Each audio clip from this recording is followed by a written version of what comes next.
মেয়ের Facebook password তার boyfriend জানে। ছেলেটা চাওয়া মাত্রই দিয়ে দিয়েছে। মেয়েটা হোয়াটসঅ্যাপে অন্য একটা ছেলের সাথে চ্যাট করে, কথা বলে, প্রেম করে। আমার বয়ফ্রেন্ড মেসেজগুলো দেখলে ঝামেলা করবে। ফেসবুকে মেসেজ করব না, যা হবে হোয়াটসঅ্যাপেই হবে। যেদিন বয়ফ্রেন্ডের সাথে মিট করতে যায় সেই দিন হোয়াটসঅ্যাপটা ডিলিট দিয়ে দেয়। মেয়েটার ফেসবুক আইডি 3টা, জাস্ট একটার কথাই বয়ফ্রেন্ড জানে। সে আইডির পাসওয়ার্ড আবার তার কাছেই আছে। সে তো ভাবে, একটা লয়াল গার্লফ্রেন্ড পাইছি, কারো সাথেই কথা বলে না, মেসেজ করে না আমি ছাড়া। মেয়েটার অন্য 2 আইডিতে উথাল পাতাল প্রেম চলে, কিন্তু ছেলেটা জানে না। ছেলেদের সাথে কত প্রেম করে মেয়েটা, কিন্তু ছেলেটা জানে আমি একটা মনের মতো মানুষ পাইছি, যে মানুষটা অন্য কারোর সাথে কথা বলে না। আরে ব্রো, যার ঠকানোর চিন্তা থাকে সে কোনো না কোনো ভাবেই ঠকাবে।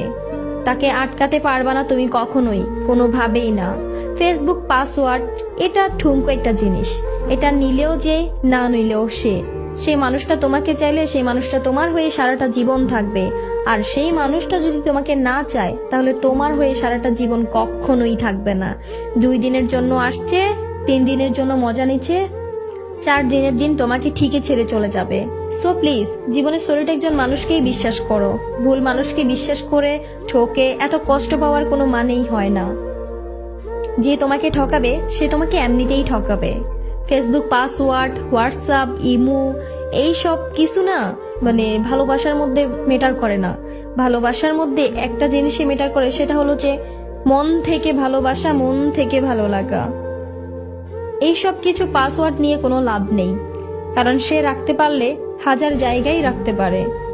এক জায়গায় রাখতে হবে এমন কিন্তু ব্যাপারটা নয়। সো বিশ্বাস, ভালোবাসা এটাই হচ্ছে আসল, আর কিছু না।